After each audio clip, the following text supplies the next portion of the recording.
Ustedes saben que el domingo pasado yo no tuve la oportunidad de venir, estaba predicando en la iglesia de La Reina, fui invitado a predicar allá y me tocó enseñar justamente el mismo pasaje que estaba enseñando nuestro hermano Maximilian acá en nuestra iglesia, Efesios capítulo 4, verso 11, y nos enfocamos los dos en la misma parte del pasaje, lo que tiene que ver con la enseñanza de lo que es un pastor maestro.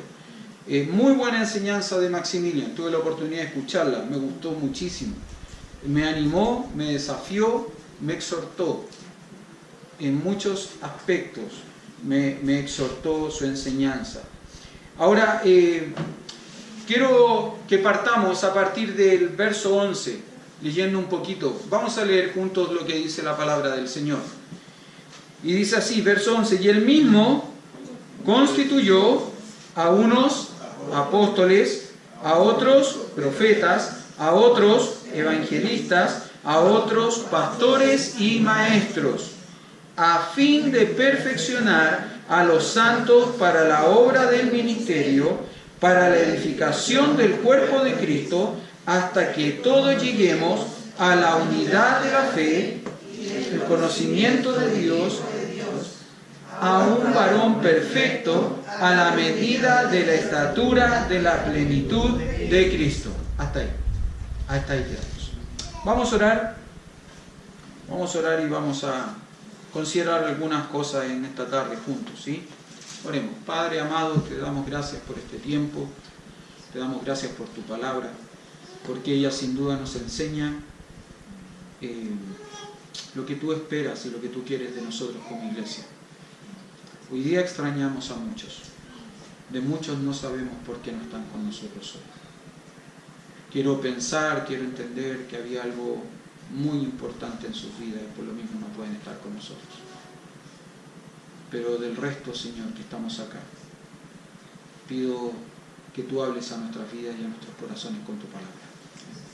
Que nos enseñes y nos desafíes para vivir y para cumplir el don que tú has puesto en nuestras manos, que tú nos has regalado, y cumplir con ese don el propósito que tú tienes para ese don en nuestras vidas.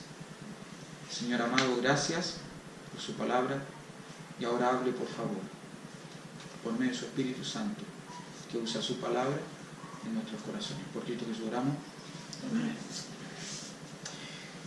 Como hemos visto, hermanos, hasta acá, en el capítulo 4 del libro de Efesios, el apóstol Pablo lo que hace es comenzar de alguna manera a enseñar cómo se vive en la práctica aquello que somos a los ojos de Dios.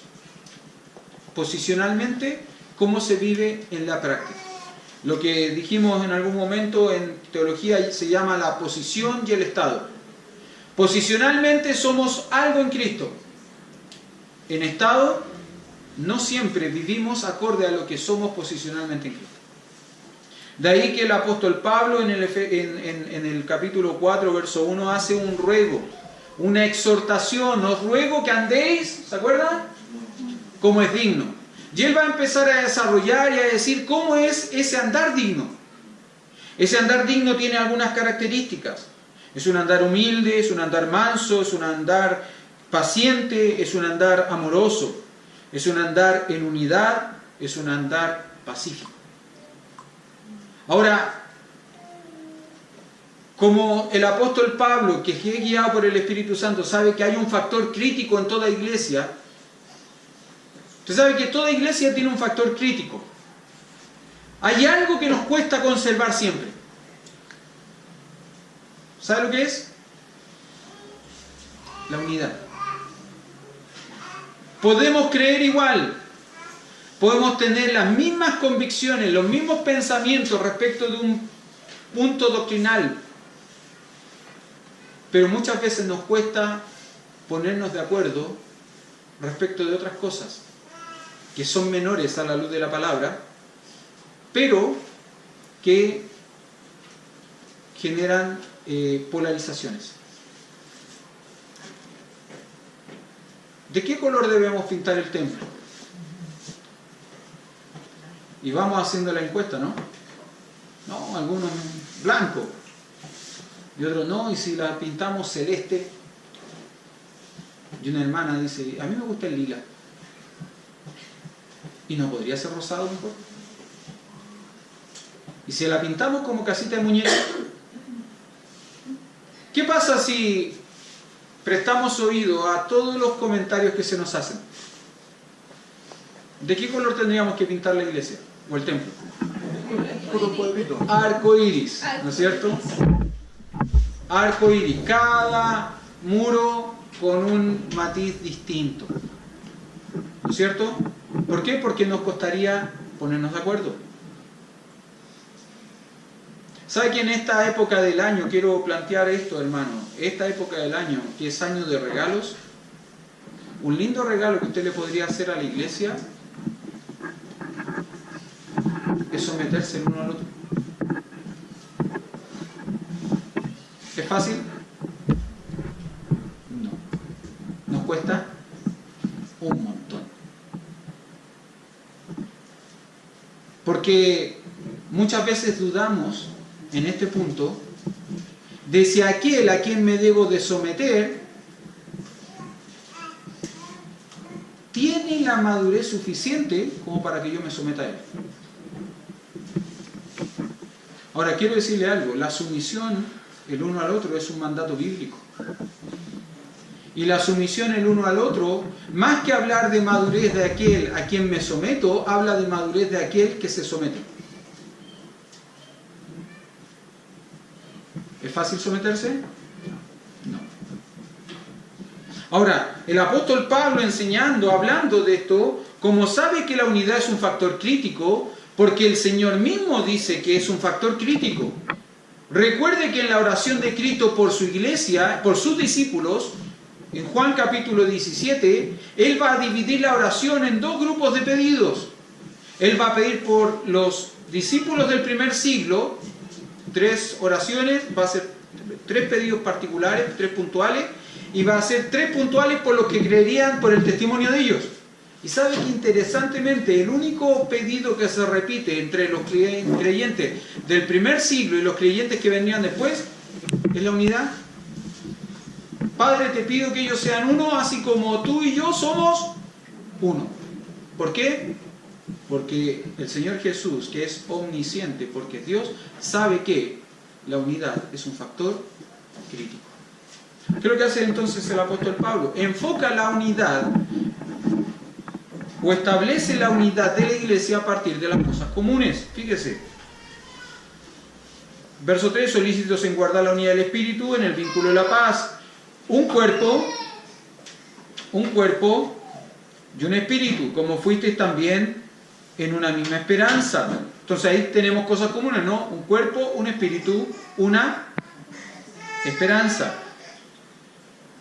Verso 5, un Señor, una fe, un bautismo. Verso 6, un Dios y Padre de todo. Las cosas que son comunes. Las cosas que son comunes son las que establecen nuestra unidad. ¿Pero sabe cómo crece nuestra unidad? Interesantemente, nuestra unidad crece no a partir de las cosas que no son comunes, sino que nuestra unidad crece a partir de las cosas que nos diferencian. Cuando aquello que a usted lo diferencia de su hermano, usted lo pone al servicio del cuerpo para que el cuerpo crezca. Entonces la unidad crece. ¿Y qué es lo que nos diferencia que usted puede poner al servicio del cuerpo para que el cuerpo crezca? ¿Qué es?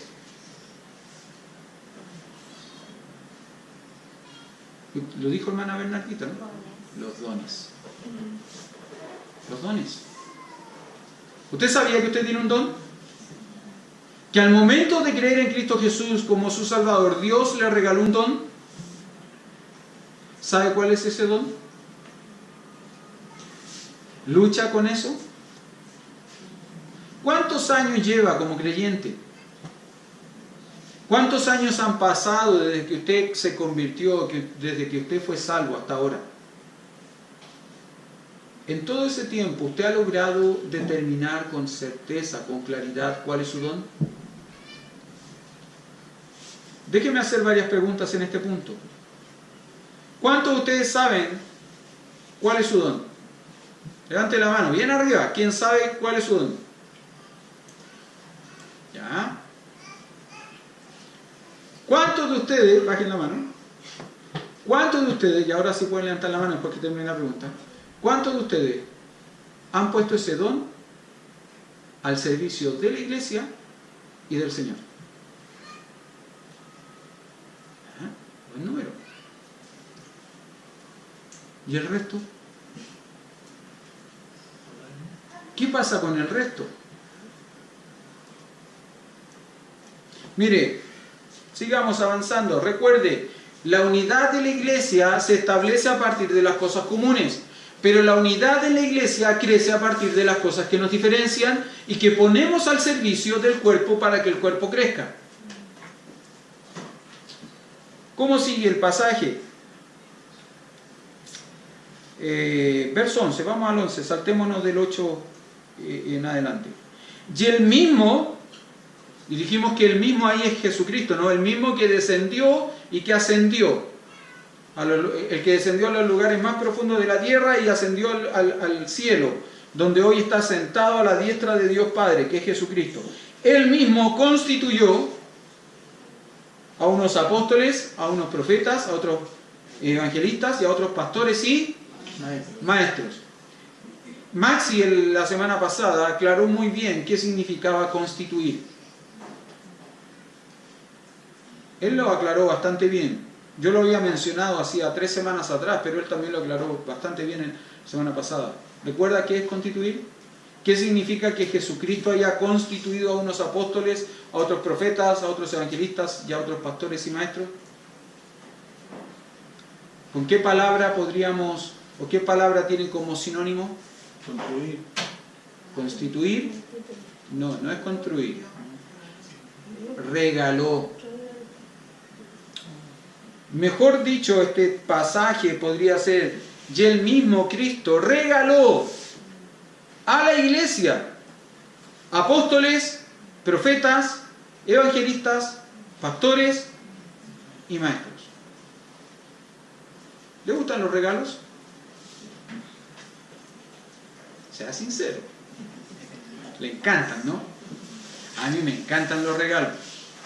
En nuestra casa teníamos una práctica hace algunos años atrás, y es que en esta época, como se dan regalos para Navidad, si es que por ejemplo le íbamos a regalar calcetines a alguien de nosotros, se metía en un sobrecito de papel un calcetín y en otro sobrecito de papel el otro calcetín. No se metía el par junto en un saquito, sino que se metían en saquitos distintos. ¿Sabe por qué? Porque nos gustan los regalos. Entonces era la emoción de abrir el regalo, ¿no? De abrir el papelito ahí y ver qué es lo que era. Hay una propaganda que me causa gracia, ¿no?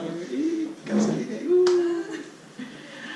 Ay, ¿cómo es que dice? Qué creativo el viejito. Bueno, en mi casa hacíamos eso, porque nos encantan los regalos. ¿Sabe que los 4 ministerios que aquí aparecen establecidos son un regalo de Cristo para su iglesia? Con un propósito definido, con un propósito determinado. En el caso de los 2 primeros ministerios, apóstoles y profetas, ese propósito se cumplió en el primer siglo. Se terminó el propósito y cesó el ministerio de estos, o cesaron estos 2 ministerios particulares, apóstoles y profetas. La iglesia creció, lo hemos visto ya antes, ¿no? A partir del fundamento de la doctrina de los apóstoles y los profetas. Ellos echaron el fundamento, donde la piedra principal, la piedra angular, la que le da el soporte, la firmeza y el equilibrio, es Cristo. Pero ellos establecieron el cimiento. Y la iglesia se fue desarrollando y fue creciendo, fue desarrollando sus muros firmes, sólidos, ya no a partir del fundamento de los apóstoles y los profetas, sino a partir del ministerio de los evangelistas, pastores y maestros. Ahora, Maxi ya habló de esto la semana pasada, ya habló de pastor y maestro, por lo tanto yo no voy a seguir ahí. Pero sí quiero enfocarme en el verso número 12, que habla de propósito. El verso 12 habla de propósito. ¿Propósito de qué? Bueno, propósito de estos dones particulares. ¿Cuál fue el propósito de que la iglesia tuviese apóstoles, profetas, evangelistas, pastores y maestros? Verso 12 lo dice, a fin de perfeccionar. ¿Cómo dice su versión? Capacitar. Capacitar. A fin de perfeccionar, de capacitar, ¿a quién? A los santos. Un par de preguntas. ¿Qué es perfeccionar? Preparar. ¿Usted dijo algo? Capacitar. Capacitar. Hay otra versión de este mismo texto que dice equipar. Hay otra versión de este mismo texto que dice equipar. La perfección tiene que ver con completar, con suplir aquello que falta. Le hago una pregunta, ¿a usted le falta algo para ser perfecto? A usted sí, ¿no? Que lo tenía ahí. A usted, él lo dijo, no yo. ¿A usted le falta algo para ser perfecto? ¿Sí? Mira, a mí me faltan varias cosas. Perder peso, un par de muelas, mejorar mi vista. Me faltan varias cosas. Tener un pelo que no sea tan rebelde como el que tengo. Pero fíjense que todo lo que le mencioné son cosas físicas, ¿no? Son aspectos físicos. Pero si usted le pregunta a mi esposa qué me falta a mí para ser perfecto, ella le va a mencionar cosas que no son físicas, que tienen que ver con carácter. Carácter. Si yo soy honesto y hago una evaluación de mi ministerio como pastor, yo tengo que decir también que hay cosas que tienen que ver con, y perdone que use esta expresión, quizás no es la expresión más correcta, pero hay ciertos aspectos profesionales que a mí me faltan para ser perfecto en mi ministerio. Hay ciertos aspectos profesionales que a mí me faltan para ser perfecto en mi ministerio como pastor. Fíjese que Cristo regaló a estas personas, a la iglesia, con un propósito. Completar, perfeccionar, suplir lo que faltaba. ¿A quién? Según el texto. A los santos. Y uno diría, pero ¿cómo? Aquí hay un error. Si es santo es perfecto, ¿no? ¿Cómo podemos perfeccionar lo que ya es perfecto? Si es santo. Porque eso está diciendo el texto. A fin de perfeccionar a los santos. Pero si los santos ya son perfectos. Eso nos enseña nuestra cultura. Eso nos enseña nuestra tradición. El santo es alguien tan bueno. El santo es alguien tan santo que nunca va a hacer nada malo. Nunca se va a equivocar, nunca va a pecar, porque es santo. ¿Eso nos enseña la Biblia? La verdad que no. La Biblia nos enseña que todo creyente nacido de nuevo, que ha aceptado a Cristo como el Salvador de su vida, es un santo. Aunque lo haya reconocido, lo haya aceptado en el lugar más increíble. Por algunos años tuve el privilegio, lo compartí con el hermano Miguel, aunque nunca compartimos juntos en la misma celda, ¿no es cierto, hermano Miguel? Nunca compartimos en el mismo periodo, pero sí en el mismo lugar. Fuimos asistentes pastorales en una cárcel, la cárcel de San Miguel, puntualmente. Y sabe que es interesante, porque en ese lugar Más de una persona creyó en Cristo Jesús como el Salvador de su vida. Y cuando él creyó en ese lugar, en esa celda, él a los ojos de Dios pasó a ser un santo. Y a los ojos de la sociedad seguía siendo un criminal que debía purgar sus delitos. Y probablemente uno decía, pero ¿cómo va a ser un santo si no ha hecho nada? Es que no tienes que hacer nada. Si no es lo que haces, es lo que Dios ve. Si usted se fija conmigo, déjeme mostrarle algunos pasajes interesantes. Por ejemplo, en Romanos capítulo 1.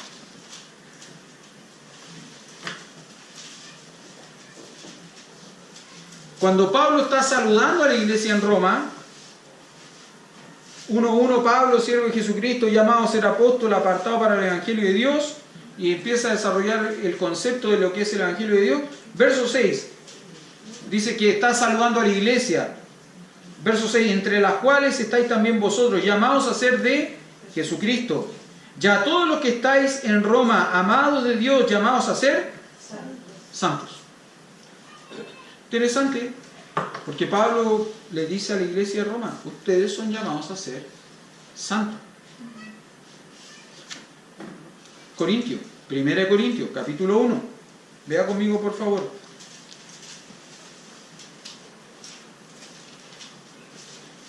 Pablo, llamado a ser apóstol de Jesucristo por la voluntad de Dios, y el hermano Sóstenes, a la iglesia de Dios que está en Corinto. ¿A quiénes? A los santificados en Cristo Jesús, llamados a ser santos, con todos los que en cualquier lugar invocan el nombre de nuestro Señor Jesucristo, Señor de ellos y nuestro. Mire, quiero decirle una cosa. Si usted ha leído la carta de Corintios, 1 y 2 Corintios, usted entonces estará de acuerdo conmigo que si hay una palabra que describe bien a los corintios, es que no eran santos. Una iglesia tremendamente carnal, inmadura, pecaminosa, orgullosa. La lista de desórdenes que se mencionan en 1 Corintios respecto a una iglesia hacen que nosotros como iglesia quedemos chicos. Una iglesia inmadura, donde no participaban de la cena del Señor,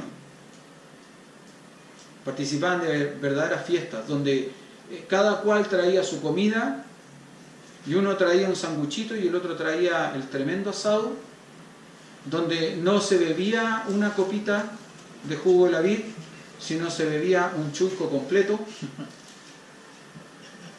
Tremendamente inmaduros. Era tal la inmadurez que ellos eran capaces de jactarse de tener un pecado tal que un hombre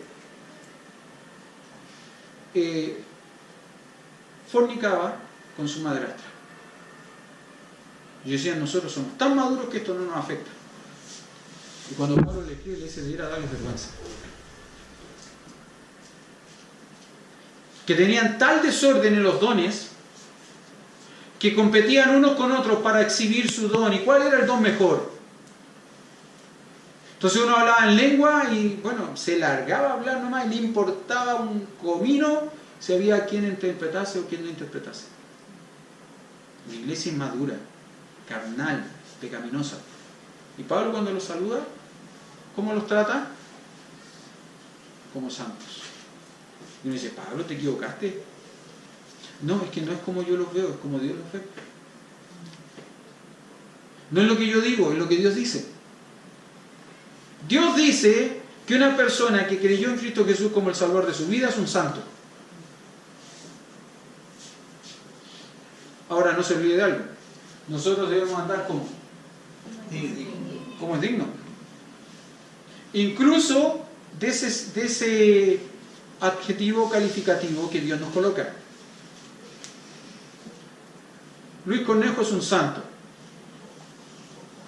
Por lo tanto, cuando él anda, tiene que andar como santo. Marcos Yaiquel es un santo. Por lo tanto, él tiene que andar. Cuando anda, cuando vive su vida normal, debe vivirla como ¿qué? Un santo. Y así Cada uno. Pascuala es una santa. ¿Estamos de acuerdo, Pati? Sí, que sí. Por lo tanto, cuando ella vive su vida, debe vivirla como una santa. Donde sea que la viva, ¿no? Cuando el hermano Luis va al hospital, tiene que ir como un santo.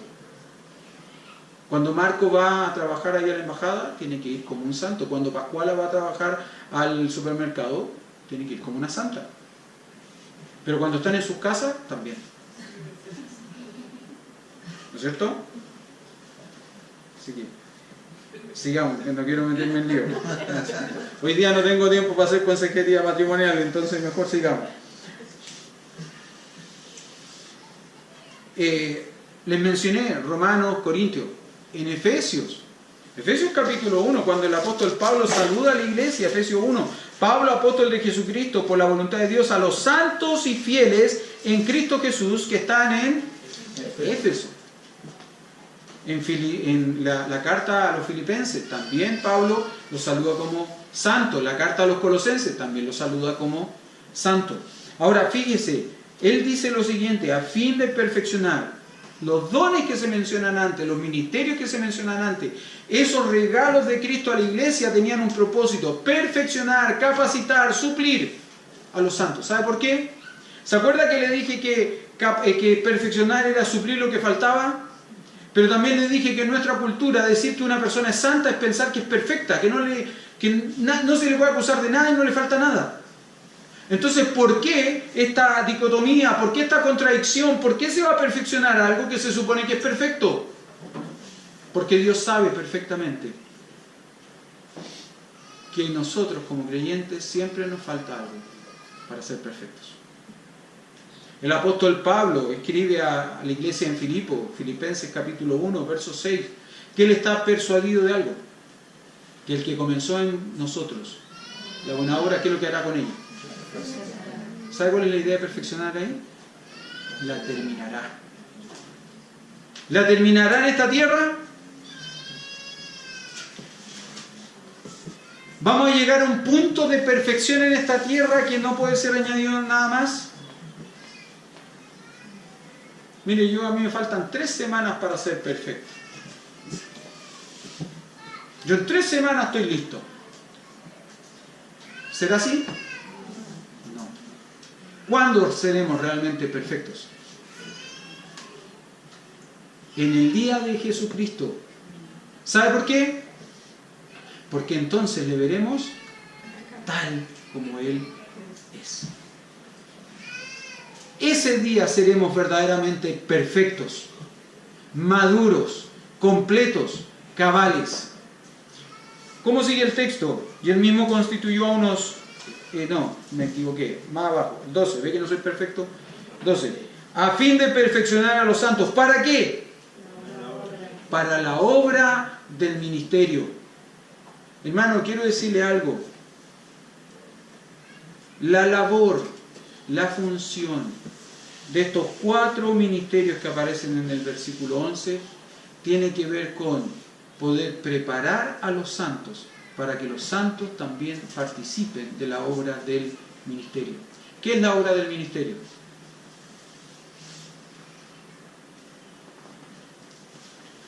¿Qué será la obra del ministerio?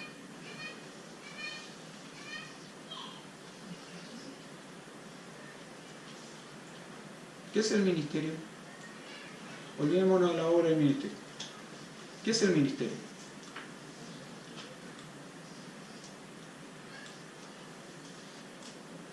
¿Se acuerda que hace un tiempo atrás les dije que el ministerio era un lugar, una oportunidad de servicio?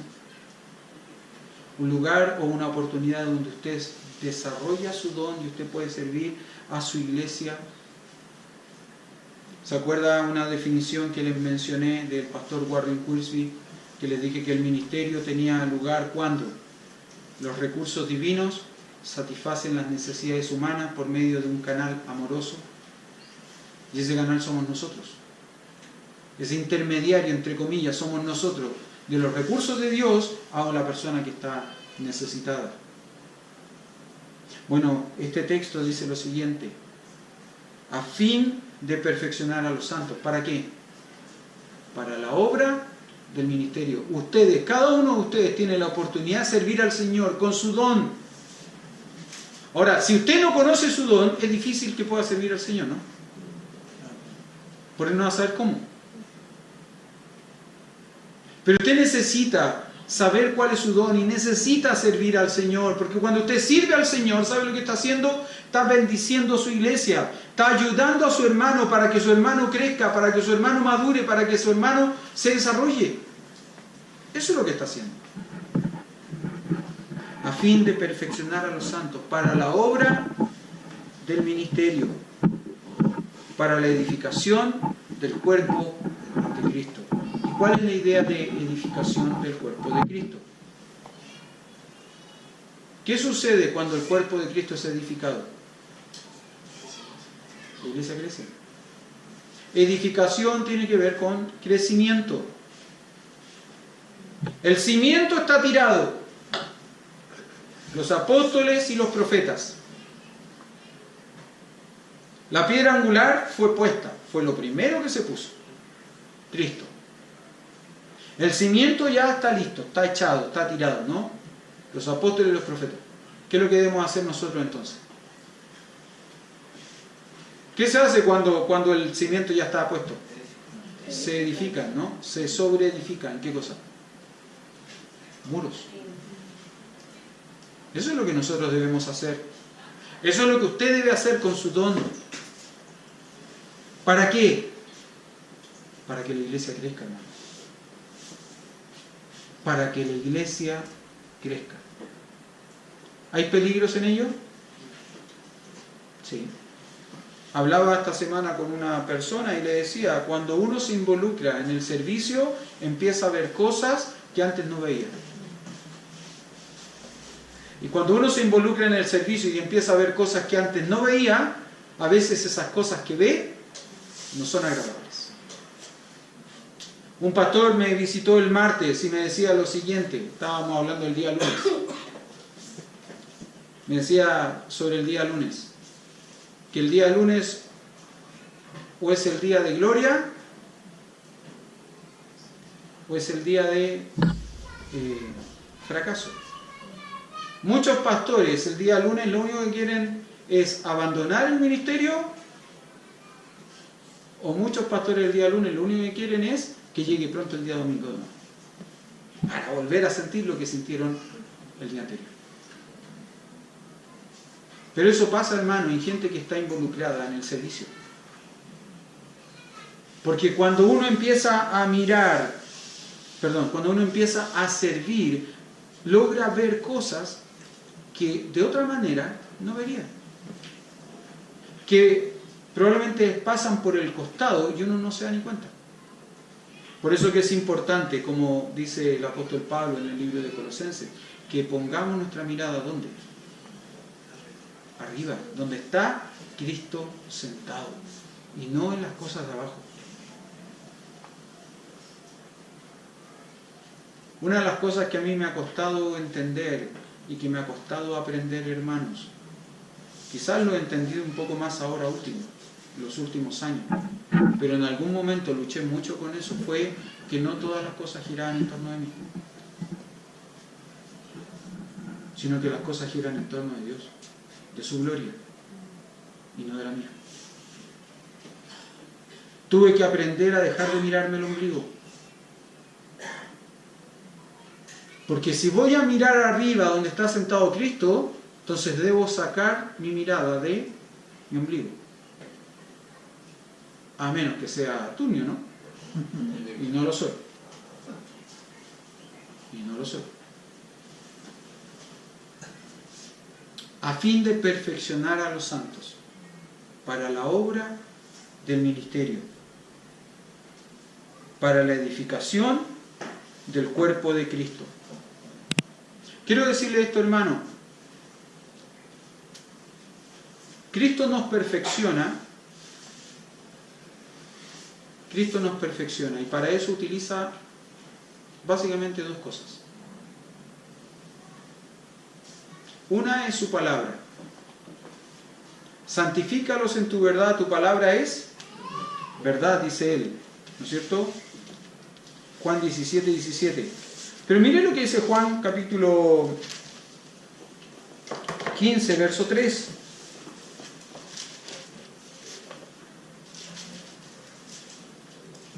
Ya vosotros estáis limpios por la palabra que os he hablado. Él nos perfecciona por medio de su palabra. Nosotros ya estamos limpios, purificados por su palabra. Él ora porque seamos santificados con su palabra, con su verdad, porque su palabra es verdad. Pablo le escribe a Timoteo, mire conmigo, 2 Timoteo capítulo 3, verso 16, toda la escritura es inspirada por Dios y útil para enseñar, para redarguir, para corregir, para instruir en justicia, a fin de que el hombre de Dios sea perfecto, enteramente preparado para toda buena obra. La palabra obra ahí, la misma palabra que se utiliza para obra del ministerio. Dios nos perfecciona, Cristo nos perfecciona por medio de ¿qué? De su palabra. Pero ¿sabe que nos perfecciona a través de otra cosa también? Algo que no nos gusta.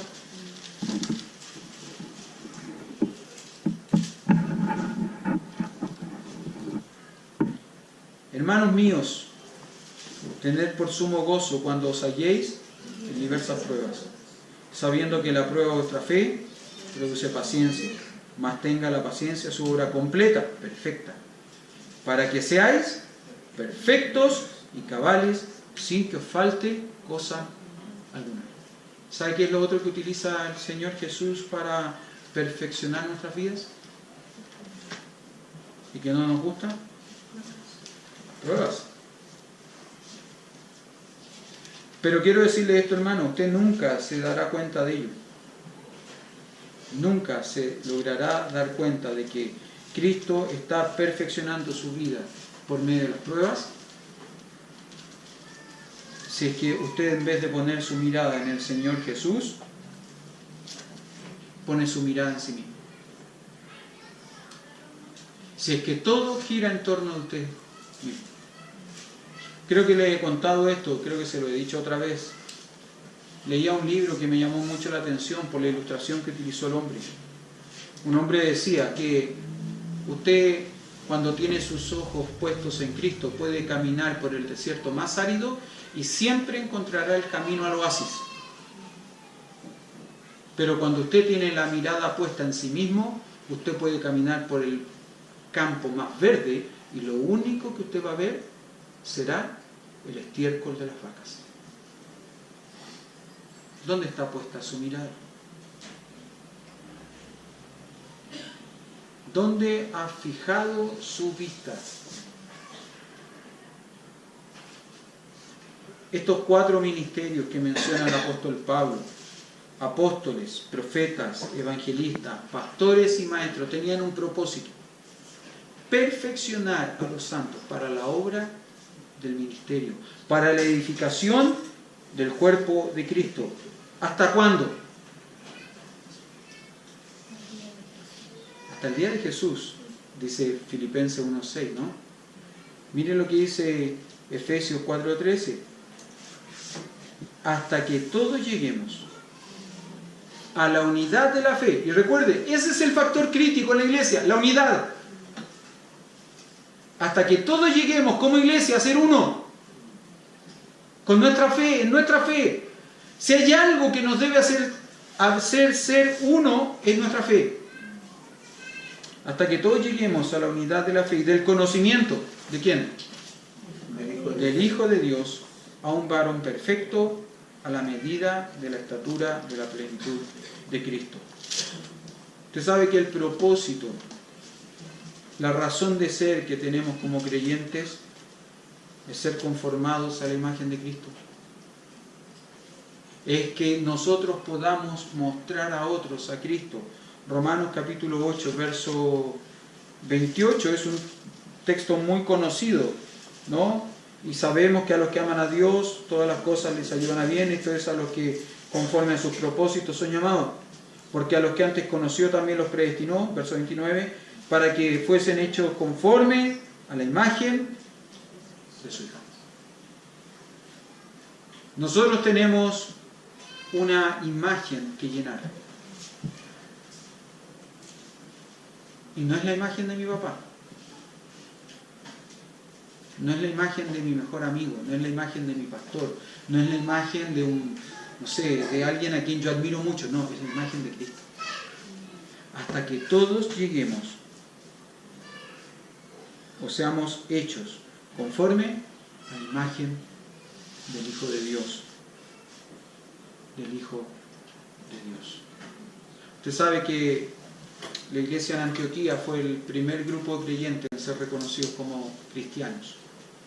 Se les denominó de esa forma. Antes se les denominaba los del camino, pero en Antioquía por primera vez se les mencionó como cristianos. ¿Sabe por qué? ¿Sabe qué significa cristiano? Pequeños Cristos. ¿Y por qué fueron conocidos como pequeños Cristos? Porque la gente de Antioquía, los antioquenses, supongo que así se dice, pudieron ver en la iglesia que estaba en su comunidad a personas que mostraban a Cristo. Si nosotros le preguntásemos a nuestros vecinos, ¿qué ven en nosotros? ¿Qué dirían?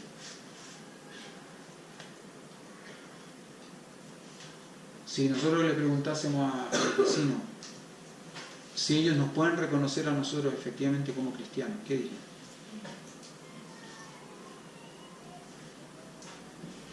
Siempre mi preocupación ha sido el día que nosotros salgamos de acá, si es que algún día tenemos que salir, nuestra comunidad, nuestros vecinos, ¿nos van a extrañar o les va a dar lo mismo?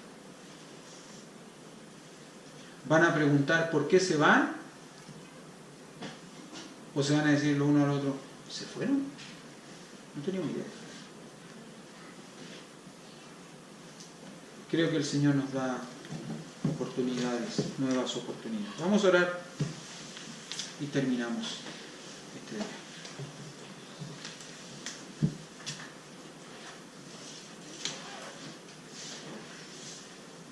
Querido Padre, gracias por este tiempo con su palabra. Gracias por poder considerar y pensar por un momento en cuál es el sentido, cuál es el propósito que usted tiene al dotar y al regalar a la iglesia a personas que puedan desarrollar un oficio, puedan desarrollar un ministerio, para lo cual tienen un don particular que usted le ha dado. Gracias porque podemos pensar que estos oficios, estos ministerios tuvieron el propósito de perfeccionar a la iglesia. No solo a la iglesia de Éfeso, no solo a la iglesia del primer siglo, sino que tienen el propósito de perfeccionar a la iglesia, al cuerpo de creyentes en el día de hoy, para la obra del ministerio, para la edificación del cuerpo de Cristo, hasta que todos lleguemos a la unidad de la fe, hasta que todos lleguemos al conocimiento pleno del Hijo de Dios.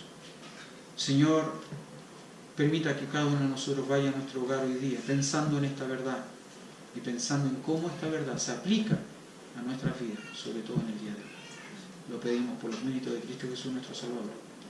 Amén.